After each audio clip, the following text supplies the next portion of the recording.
So welcome everyone to Chevalier's Books Online. We are LA's oldest independent bookstore, established in 1940. Tonight is a very special night where we will be graced with the presence of not one, not two, not three, but four absolutely fabulous poets. Their names are Bridgette Bianca, Gail Newman, Liz Gonzalez, and Lynne Thompson. They'll each be taking a turn to perform some of their poetry for us. So Bridgette, Gail, Liz, and Lynne, thank you all for joining us tonight. And so doing us the very difficult job of starting us off is Bridgette Bianca. Bridgette Bianca is a poet and professor from South Central Los Angeles. Bridgette has performed poetry all around Southern California, including features at the World Stage, the Southern California Poetry Festival, Los Angeles Lit Crawl, Beyond Baroque, and the Unfadable Reading Series. She is one half of the literary curating team Making Room for Black Women with Sonora Williams of My Lit Box, and she also co-hosts the Women's Center for Creative Works reading series with Nina Rhoda. Bridgette Bianca's work as both writer and educator seeks to serve the people and the moments most forget or ignore. Her first book of poetry was Be Trouble, released February of last year, which I will be linking into the chat box. So Bridgette, the stage is all yours. Thank you so much. Yes, okay. First of all, my heart is beating so fast. I'm so excited to do this with Chevalier, with all of you. I'm going to be reading from Be Trouble. And maybe if I have time, maybe one new piece. We'll see what happens time-wise. So the first poem here is actually a collage poem of different pieces by two people who I consider to be queen mothers for me as far as poetry, Nikki Giovanni and Maya Angelou. It's called Nikki Maya Mother's Day. And he said, "You pretty full of yourself, ain't you?" So she replied, "I am so hip. Gold was laid across the arch of my back, the swing of my waist, the rise of my breasts. Does it come as a surprise, the meeting of my thighs, giving divine, perfect light, and all that's black within them created heaven and earth? Does my sassiness upset you? It ought to make you proud. Even my errors are correct. You wouldn't be nobody except by my permission. Now you understand.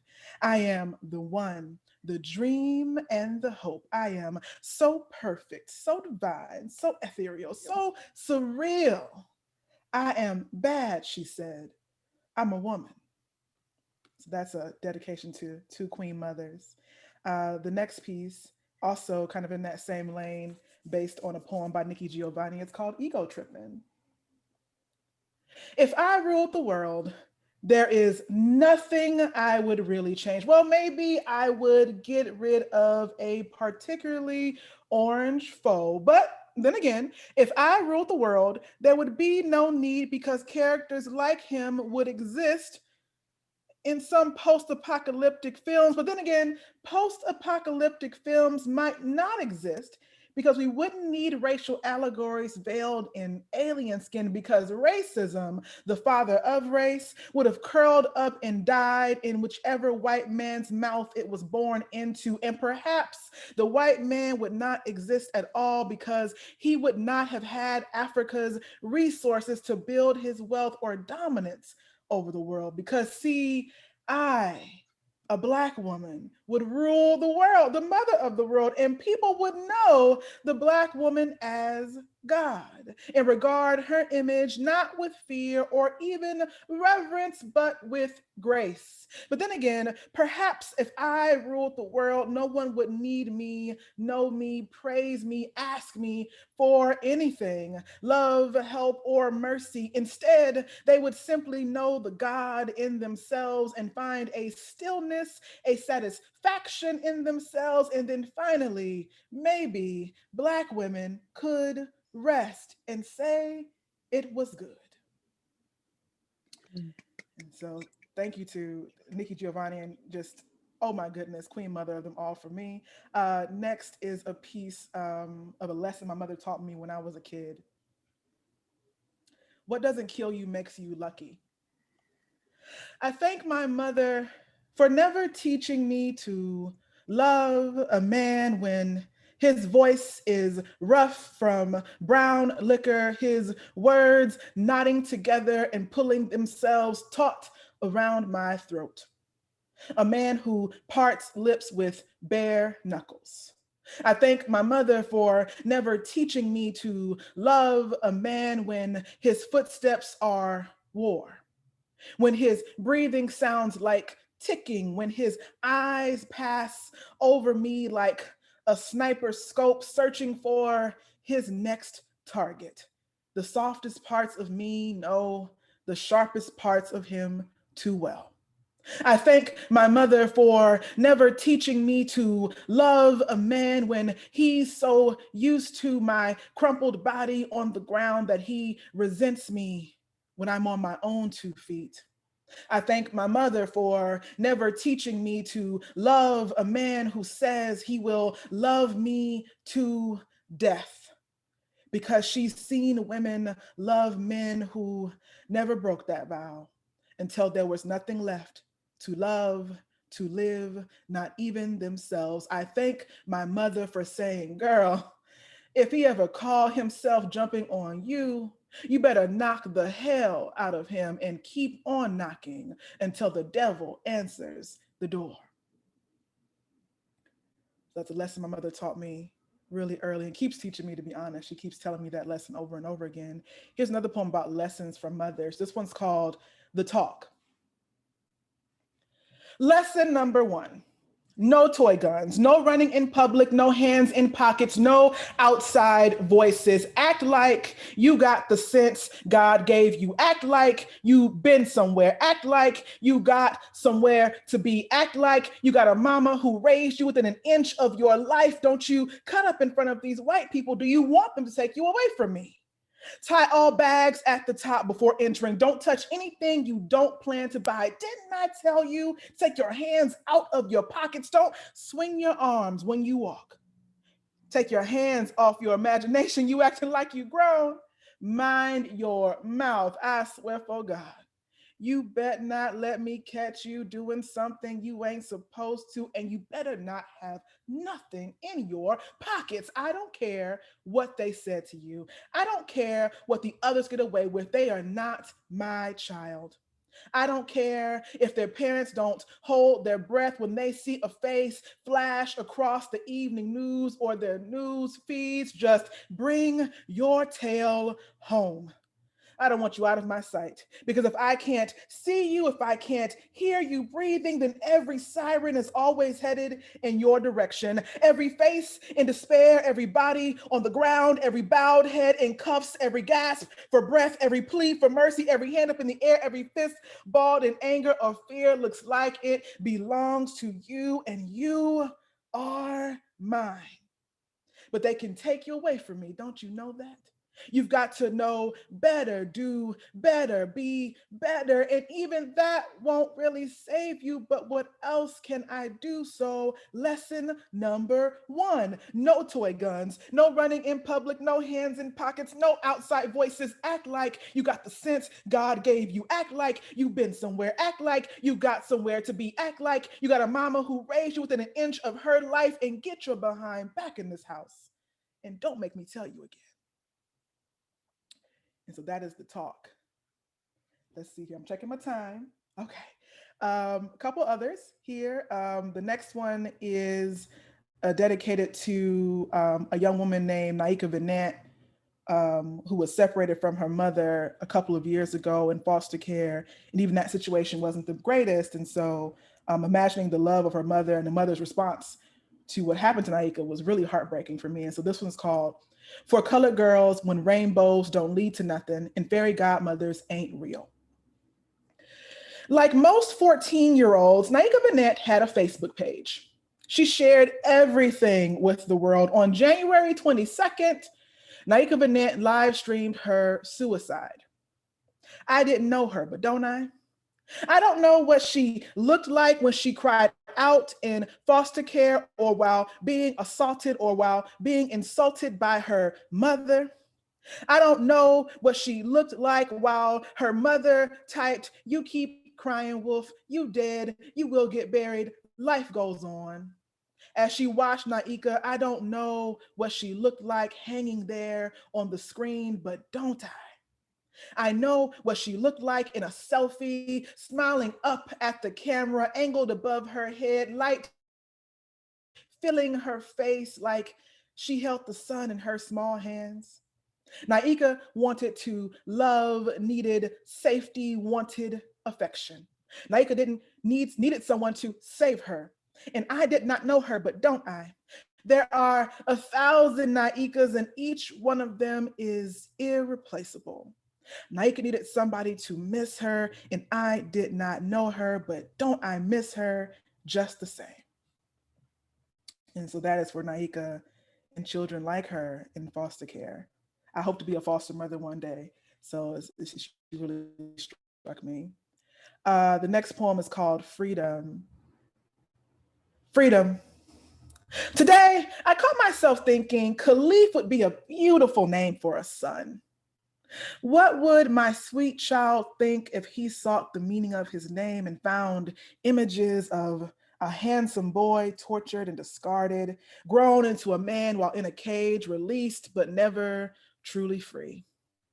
I would tell him his namesake was a warrior, courageous as they come, and he lost his life in a battle he didn't pick, on a field already slick with blood, a casualty in a war he was never meant to win. But he fought anyway, and we fight for him still. So the last poem I want to share with you all, if I have time, I think I do, I'm at 10 minutes, is a poem called I Want the World to See. And this poem is based on a quote by Mamie Till Mobley called I Want the World to See. This is what racism looks like, when she showed or chose to share images of Emmett in his casket, and Emmett after his assault and murder. People asked her, why would you do this to your baby? She's like, well, it is my baby, but it's also America's baby. This is what racism looks like. This is what it does to our children. And so that poem is dedicated to Mamie Till Mobley and all the mothers of all the folks that we have lost. I want the world to see. 7, I don't get to talk about my body hitting the ground or the hands that pin me there. Everybody else gets to body bag me, slip me out when they are bored, fidget spin me, and see if I'm as pliable as their laws. See if the Black woman really is the mother of the world. Explore my womb looking for the Big Bang or God. Am I making you uncomfortable? 6. Did you know Planned Parenthood offers more than abortions? Did you know WIC don't pay for diapers? Did you know formula is expensive? And I can't breastfeed my baby in private because I have to work. And I can't breastfeed my baby in public because you only like my titties when they're bouncing in your face. Am I making you uncomfortable? 5. Judging me for putting juicy juice in my toddler's sippy cup. Like I got time to worry about high fructose corn syrup and artificial food coloring. When you just legalized marijuana, but my son is still getting stopped and frisked. How dare you paint white mothers addicted to opioids with the finest brushes and oils? After you slammed me into the concrete so many times, I couldn't help but have crack babies. Am I making you uncomfortable? 4. You take my kids and send them hurtling across the universe, lie and call them shooting stars when you know they're just plummeting asteroids, and then you judge me because my babies make craters they can't lift themselves out of by their bootstraps because you cut those too.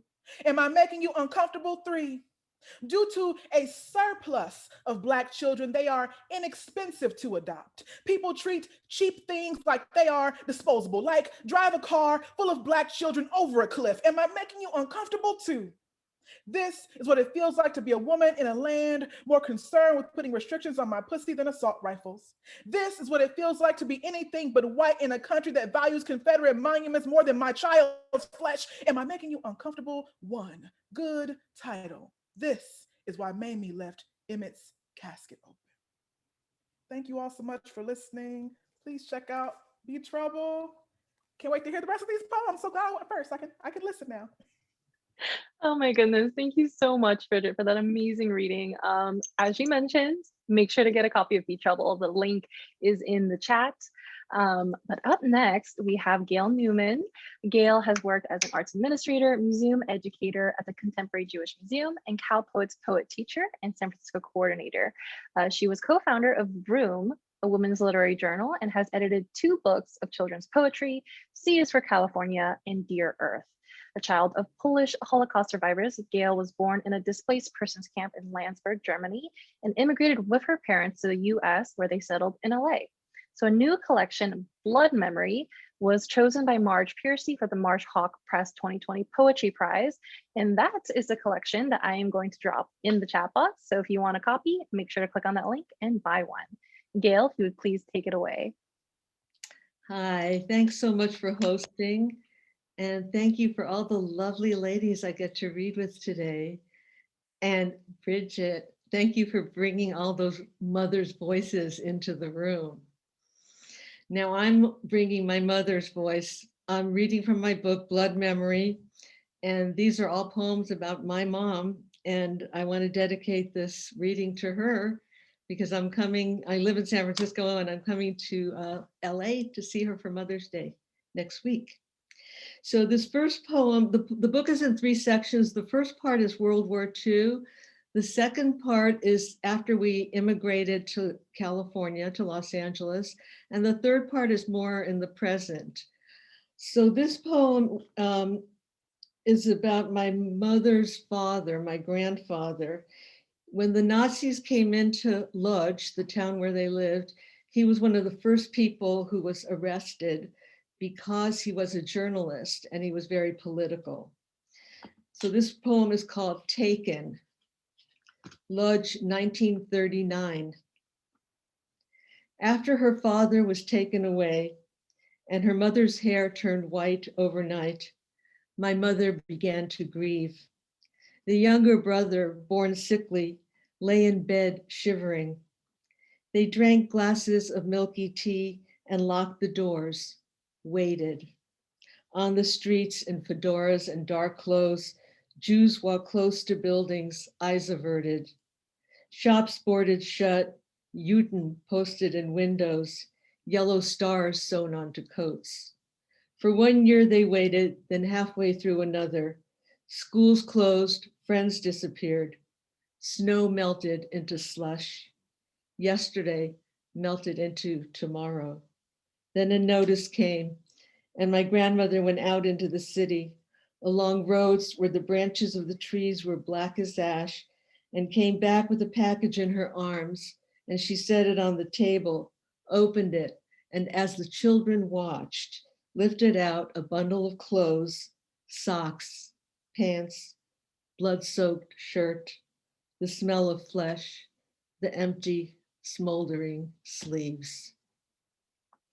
So my grandfather was he was in a prison for political prisoners, and they sent back his clothes in this package in the mail.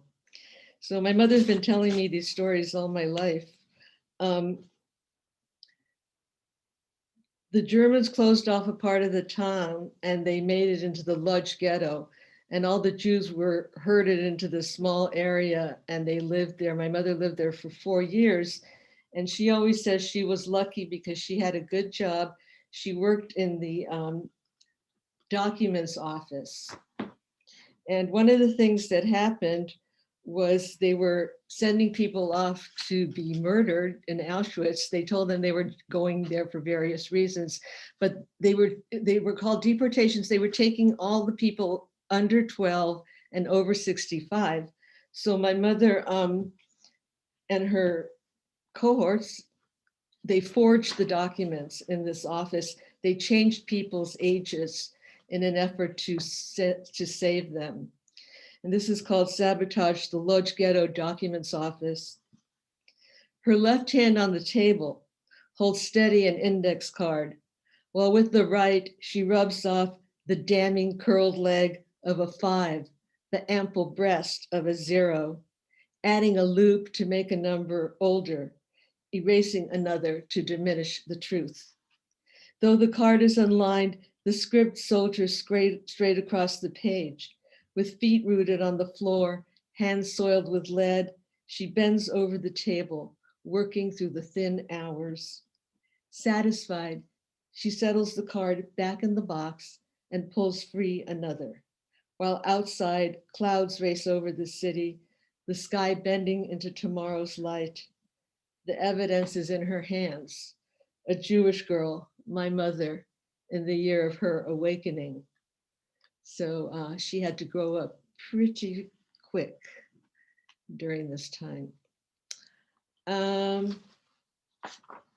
This is called Homecoming, because after the war, she went back to her town and she knocked on the door of her parents' apartment, and somebody answered the door, not anyone she knew.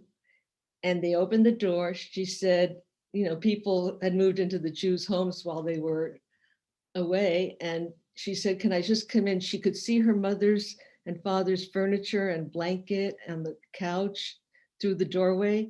She said, could I just come in? Do you have anything that I could take home?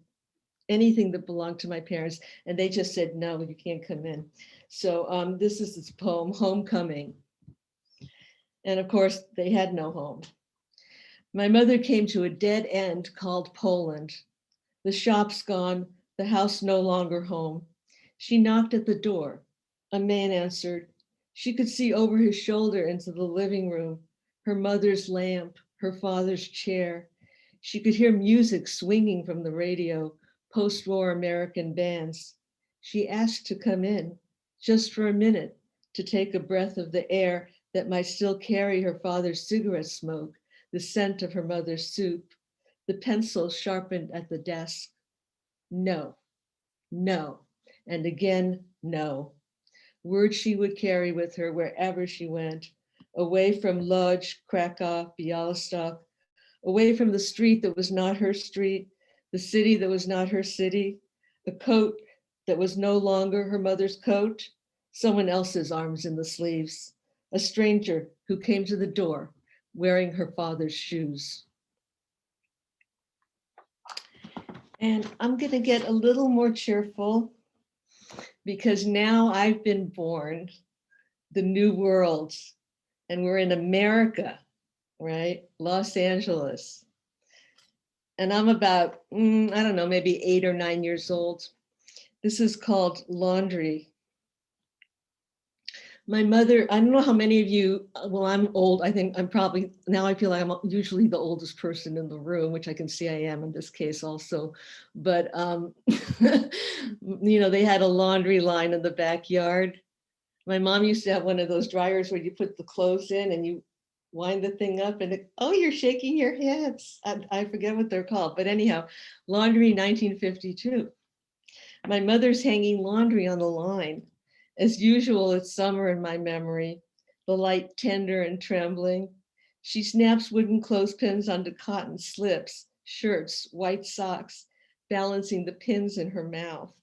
From the upstairs window, I watch her move around the yard in a flowered house dress that ties in back like an apron. Behind her, the insect drone of freeway traffic, and beyond the alley heading west lies the ocean, white shoulders of sand, palm trees, and the green horizon.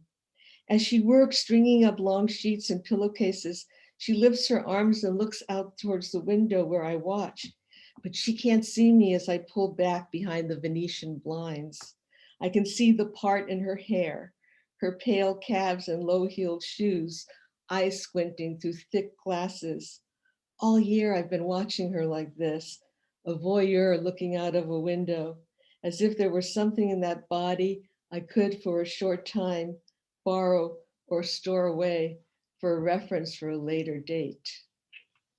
So I'm watching my mom trying to figure out how to be a grown-up. Like, what am I gonna, where am I gonna go from here? So let's see, my mother had a stroke when she was about 95, which was, I don't know, 5 years ago.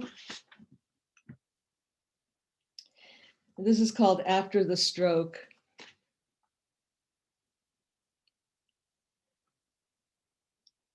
When she takes out the bridge, exposing gaps of the gums, my mother suddenly is not my mother of only minutes ago, done up in an Angora crew neck, fresh water pearls at the throat. She leans over the sink, holding onto the ledge, breasts hidden under a white towel, as I submerge a washcloth into hot water and glide a bar of ivory soap across her back. In the mirror, two women move slowly, one behind the other, both bodies grown into abundance, heavy with years.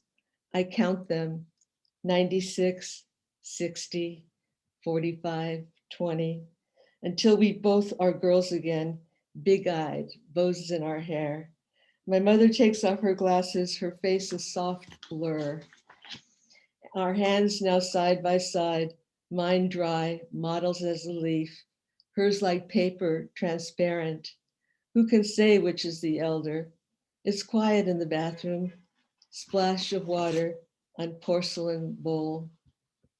So my mother was in the hospital and the nurse said, "Oh, is that your sister?"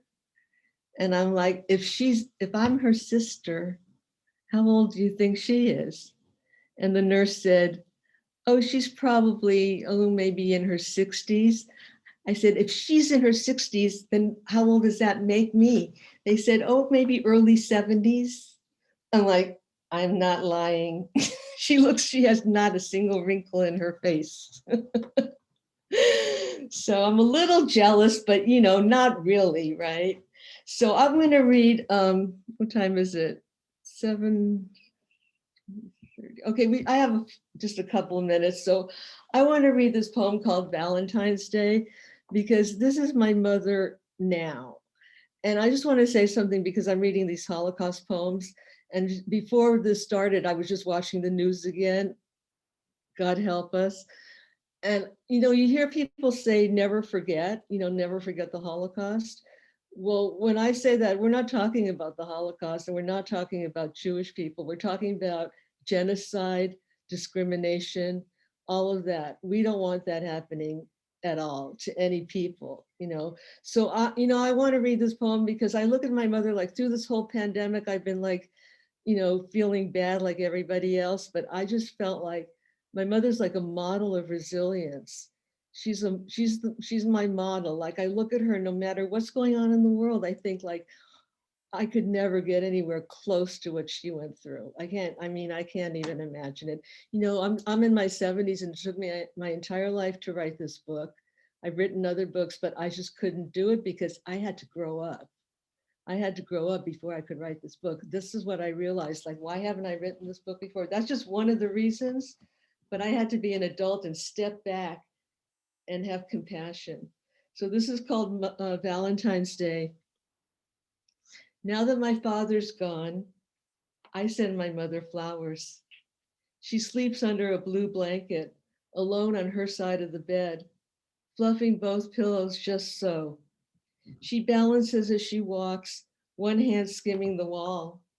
Sometimes she doesn't know where her friends are, who is still living. Einstein was right about time, moving in two directions at once, how everything that happens seems to have happened before. How when I stand before the mirror combing my hair, I see my mother's eyes, and happiness wells up like a wave without warning. My mother looks forward to a lunch of bread and cheese, a glass of apple juice. She speaks of the weather, today being only itself. Her time is reeling in, a line cast from shore, but how she loves the sea, the horizon, the flaming sun. My mother, who knows the brutal world, who survived while others did not, says, "Me, I had it easy." Thank you. Oh my goodness, Gail, thank you so much for sharing that with us and sharing so many memories of your mother with us today. So we're moving on to our next poet, who is Liz Gonzalez. Liz Gonzalez, creative nonfiction writer and poet, was born and raised in the San Bernardino Valley. She is the author of Dancing in the Santa Ana Winds, poems y cuentos new and selected, and her work recently appeared in Poets and Writers magazine, the International Literary Quarterly, and the anthologies Piro Chican X, Writers of the 21st Century, and San Bernardino Singing. She teaches creative writing at the UCLA Extension Writers Program. Liz, the stage is all yours, and I will also be dropping a link to Dancing in the Santa Ana Winds in the chat box. Thank you, Christina, and thank you to the incredible poets, to Chevalier Books, and the audience, and everyone else who helped put this event together.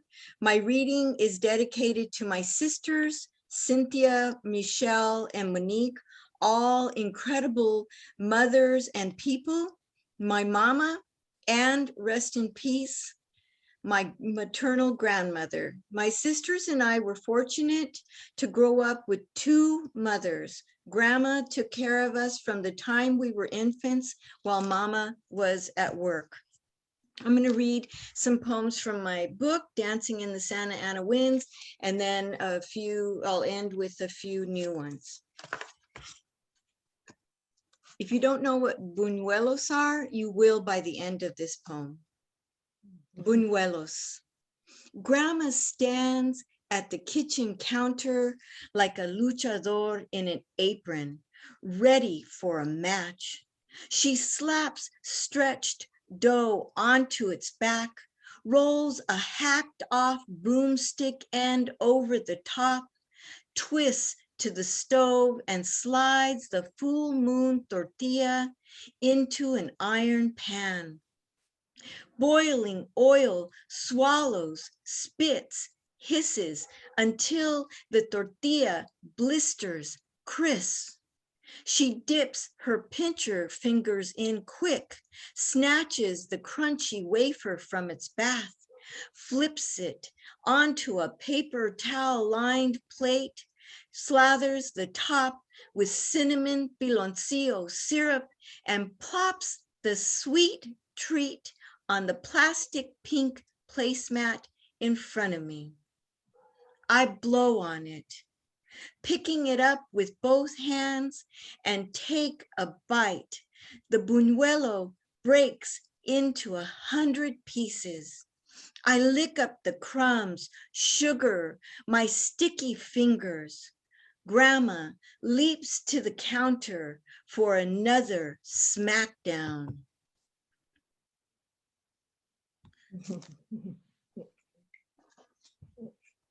Man catchers.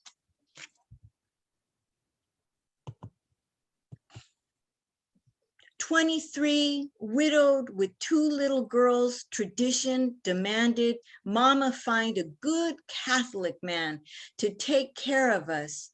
Grandma took her to Harris department store, bought figure enhancing dancing dresses. No Elizabeth Taylor cleavage cut. Mama was too dignified, too demure. Tailored Jackie Kennedy style hair and makeup like Natalie Wood's. She kept her beauty permanent in a portrait hung on the living room wall. Mama snagged a husband quick, tossed those man-catching gowns in the garage. Perfumed with car oil dust, I slipped into a gold lame sheath or a strapless iridescent full skirt. Tripping in high-heeled pumps dyed to match, I argued with Warren Beatty, sang West Side Story scenes, gazed at the stars with James Dean. Elementary school years filled dating cinema's best boyfriends till I got caught cha-chaing with an air partner. Dorky Derek peeked through cardboard window covers, laughed, said I looked like a circus hobo and was too old to play dress up. I ran out to chase him away. He slammed his mouth into my teeth. First kiss, the same summer Mama donated the dresses to Goodwill. made me give my Barbies to little sisters. We moved to a new town where I started 7th grade. No more pretend. Mm.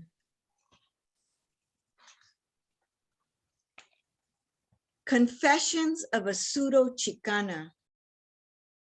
Forgive me, Our Lady Virgen Guadalupe, for I have offended you. It has been 8 months since I lit a votive or ate a bowl of menudo. These are my sins. I refused to taste hot chili until I was 18. Mama raised us on hamburger helper and macaroni and cheese. She never even made a pot of beans. I learned how to make tortillas from Mrs. McDougall in home ec. Mama still has the recipe. In high school, I bonged with Allman Brother lookalikes and rocked out to Leonard Skinner more than I suavecitoed to Malo and El Chicano. After dancing at 49 Mexican weddings, I still don't know what the lyrics to Sabor a mí mean. I can't even speak fluent Spanglish. My biggest sin of all, I ate grapes during the boycott, but Mama made me. Forgive me, Madre Maria. I was brought up by a mama who thought Chicano was a dirty word and a grandma who claimed she was Italian.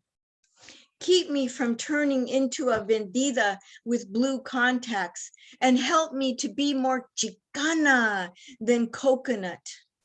No matter how pochified I've become, I will never forget that great-grandfather's sweat glistens on the metal of Santa Fe railroad tracks. Good old boys brand and corral cousins like cattle they own and slaughter. Ninas stitch arthritis into their fingers inside maquiladoras. Theo's skin, eyes, lungs get fumigated with pesticides every day. Madre Maria, instead of kindling candles with your image to look cool, I'll light the wicks in remembrance of them.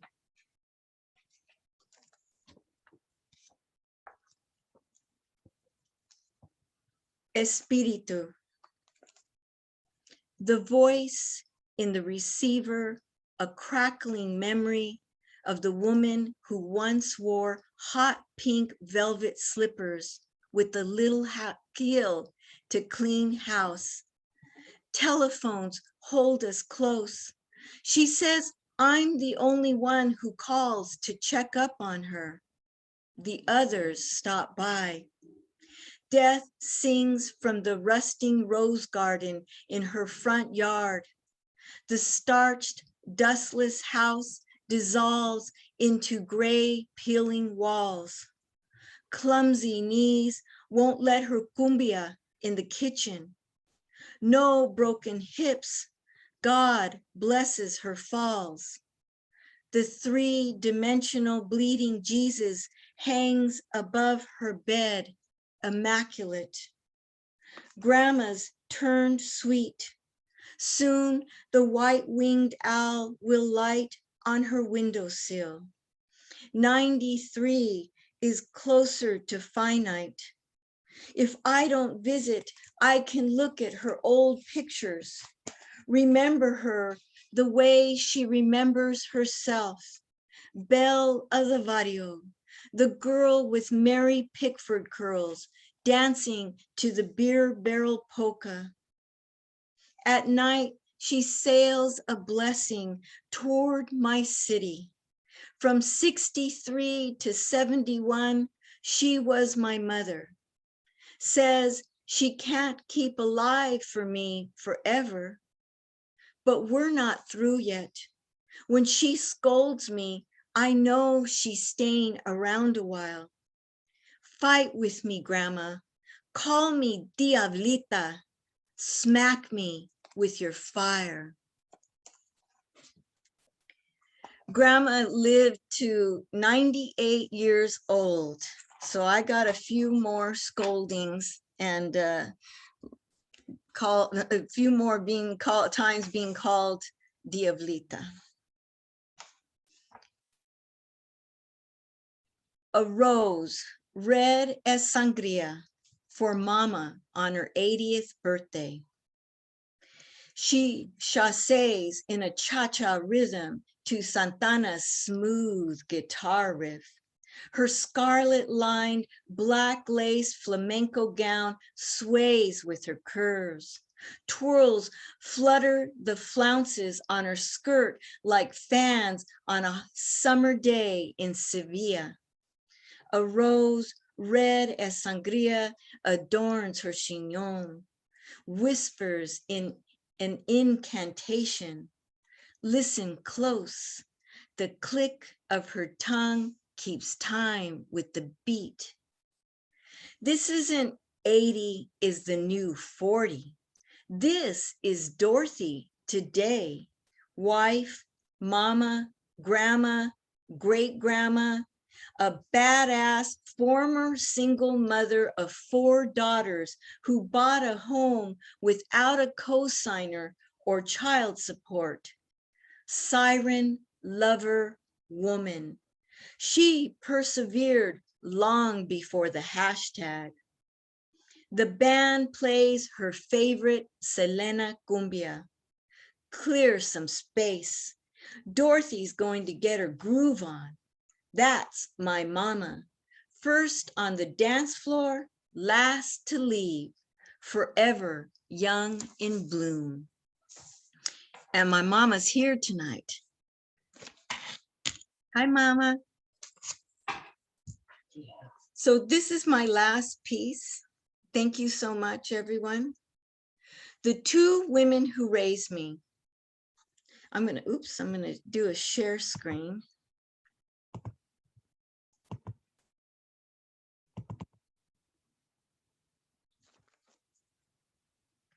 The 2 women who raised me. I'm from the West Side, the Mexican neighborhood where Mama and Grandma grew up, across the viaduct from the Santa Fe Railroad yards and depot. In San Bernardino, land of Tongva and Serrano people. From 9-year-old Grandma Nellie, then Manuela, walking 2 blocks down her dirt road to Fifth Street School, built in 1909, just for Mexican children. Grandma had to quit school after 6th grade to help run her parents' market in front of her home.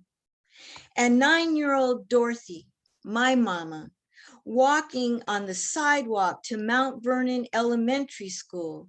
My grandparents used someone else's address to keep their children out of Ramona, the segregated school. Mama worked at my grandparents' market in front of their house from grade school to Valley College. I'm from El Barrilito, the Mexican version of the beer barrel polka, played by mariachis with emphasized violins and horns. Grandma promised herself she'd dance to the song after she had her first baby. She took a portrait to save the memory.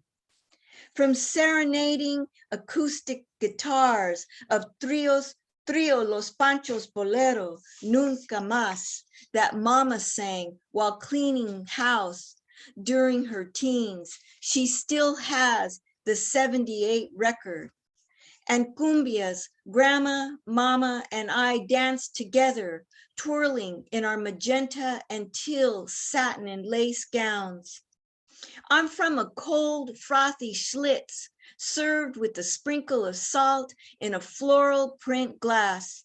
Grandma loved to say, "Give me another beer and I'll believe everything you tell me." From a Sweet wine, white wine and ginger ale spritzer or sangria, the beverages we serve mama at family gatherings. Otra copa, cantinero.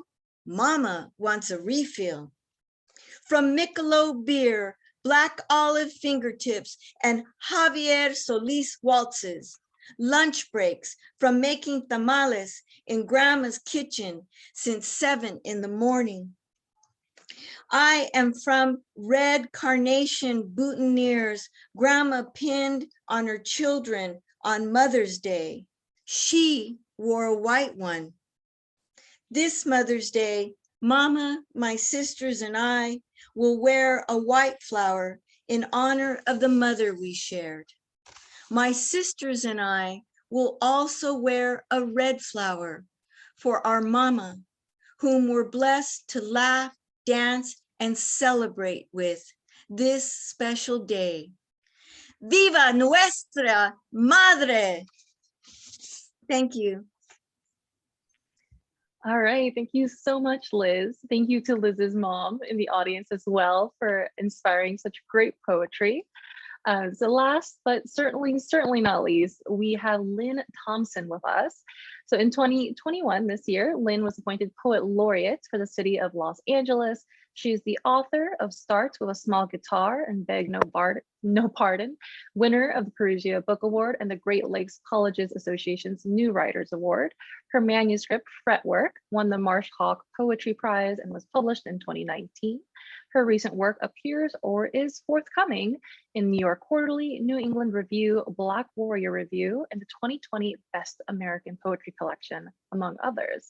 Lynne sits also on the board of the LA Review of Books, good friend of Chevalier's. Gonna go ahead and drop a link to buy Start with a Small Guitar and Fretworks in the chat box below. So Lynne, if you would please close us out for the night. Thank you so much.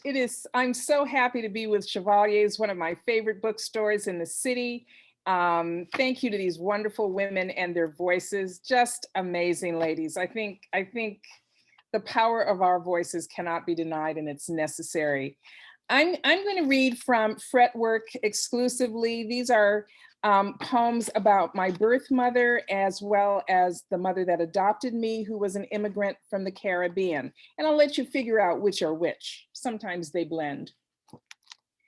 While she was out stealing, I slept in Beverly's womb, but it was dark and I did not go far. She smelled the way the Taj Mahal smells by moonlight. Minutes went by on tiptoe with their fingers to their lips.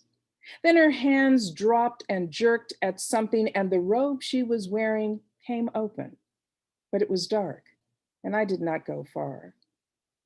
She was thinking, and it was clear, even on short acquaintance, thinking was always going to be a bother to her. Minutes went by on tiptoe with their fingers to their lips. From 30 feet away, she looked like a lot of class, enough woman to make a priest discard his vestments, but it was dark and I did not go far. She smiled a smile I felt in my hip pocket. She made me a pawn to her indifference then, but it was dark and I did not go far. Minutes went by on tiptoe with their fingers to their lips. Bout for Jack and a West Indian immigrant.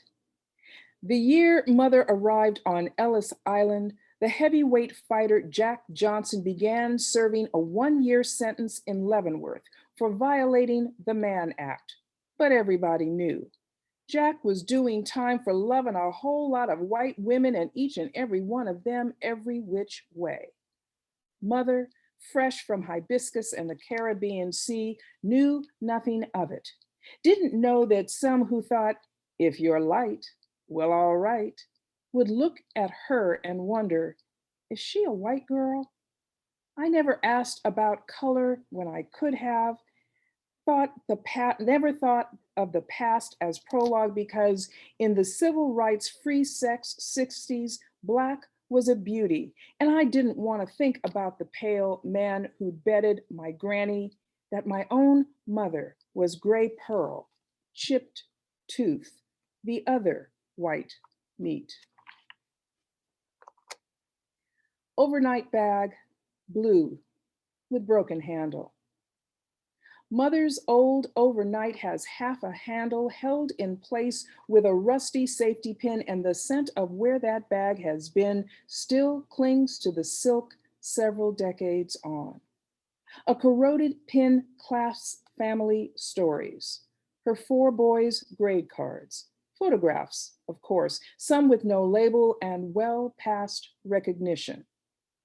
Immigration papers, hers, her husband's. Hidden behind the bag's top stitching, securing a mirror too speckled to give off a proper reflection, a transit stub for the city of New Orleans, the train bound from Chicago to the Big Easy on a spring day, 1929, speeding south as the darker race ran north. She had not run exactly, because she knew inexactly who she was. She may have squirmed in an unyielding seat and eyed her baby with a sigh, her baby being the only reason she couldn't lounge in the whites-only club car. None of that mattered. She was on her way to the land of filet and jambalaya, of King Creole and Saturday nights that lasted well past Sundays, nights when she black-bottomed in Congo Square. She would leave her son with a neighbor, then let the neighbor's son stroke her cheeks and throat with jasmine petals. She'd forget about her husband and South Side Chicago. Of course, she could not stay. Mother taught me ugly.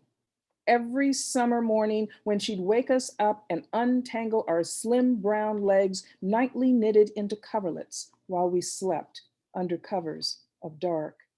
Yawning, we'd stumble, fall into the bathroom, share shower, half brush teeth, scramble for scrambled eggs and bacon, dress uniformly, shorts, t-shirts, open-toed sandals, then march into her for the right of the braiding little girl's hair. Mother always began the ceremony with them, one after the other, then vice versa, every other day. The one with green eyes had 1,000 loose, soft curls and took more time, but Mother didn't mind and always sang "Steal Away" for the first 40 minutes, brushing then ending by binding the 2 butt-long braids together at their bottoms with tri-colored ribbons kept in an old cigarette box. After, you could still see the chaotic ringlets burst merrily from those braids, flapping about like the tails of friendly mermaids. The other one had dark eyes, black as Chinese pools where monks are said to mine for secrets. She had no curls, but Mother didn't mind, just worked rhythmically for 60 minutes to weave waves into arrow straight hair, then tied it with white silk threads, whistling softly to herself while running the pod-shaped combs through the strands like she was unfurling gypsy fans. After, you could still see that hair reflecting shine like the shine of enamel boxes atop an antique table on Mother's side of the bed. Finally, she didn't waste any time with me. Sing or whistle, briskly untangled, brush, spit down the nappy strays, 10 minutes tops. Then out we all went, happy and free, if only for one summer of innocent play. Mother's lovely grandgirls and me. This was my favorite poem to write in the whole book. Red background. It was the best conversation they ever had. The angry mother accused, "That boy has a sex hold on you," giving the daughter all the ammunition she would ever need. The daughter told her mother that she had a sex hold on the boy, that in the end, she had given him revenge sex, remorse sex, that she had given it to him just because, or joyous, "Should I buy these shoes" sex, or "Oh, you have a new car" sex, or "You wouldn't expect me to go to Verona and not have sex" sex, or sex for science, as well as at the beach or in a gorge sex, sex in the kitchen before serving the cherries jubilee, red background sex in the style of Jean-Michel Basquiat, and sex at 30,000 feet because my, what big hands you have. Oh, mommy, she squealed, the over, the under, the glory hallelujah sex, the cemetery sex, the sex with a red light flashing, sex while she wore cotton panties and he only wore a tie. Ah, yes, that sex. My brothers were a little horrified about that, I gotta say. Blush. Snatched from everything familiar, she quickly packed up her memories, but a child's valise is small. Mother was born on an island rife with sweet fruit, and that she never forgot. Once, in a market, I saw her seek out one ripe mango the way a bride skirmishes for her veil. When she found it, she cupped the fruit in her wrinkled palms as if it was a lover. It was greenish, yellow, and blush of red, and her body bangled its carob bouquet. All at once, her eyes turned blue. In our kitchen, sitting apart, she relished the mango meat on her tongue as if it was religion. She let the juice run down her chin and throat and breasts. She did not look at us, and for a time that was all her own, she sat with hands closed, sticky with pulp.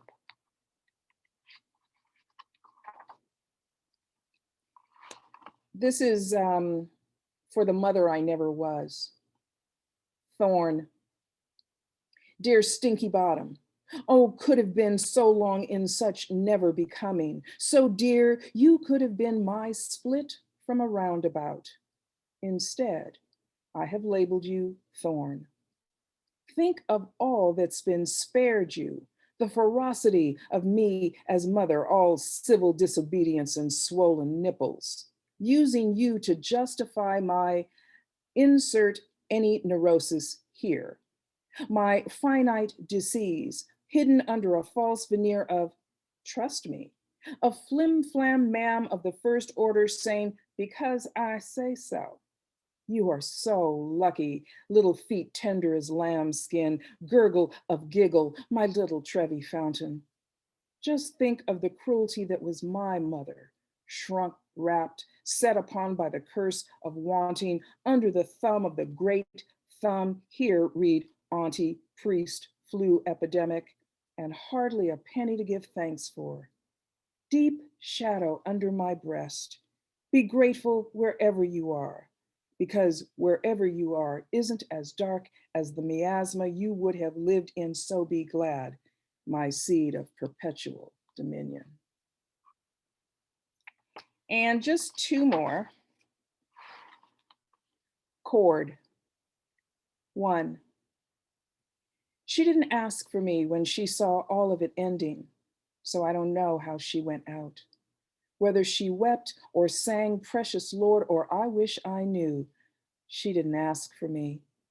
Perhaps she asked for nothing, nothing being what she once chose. I don't know how she went out, whether dreaming of my father or of the revulsion she had for her own, she didn't ask for me. She could have left one suggestion. She didn't, and maybe she died hard. I don't know how she went out.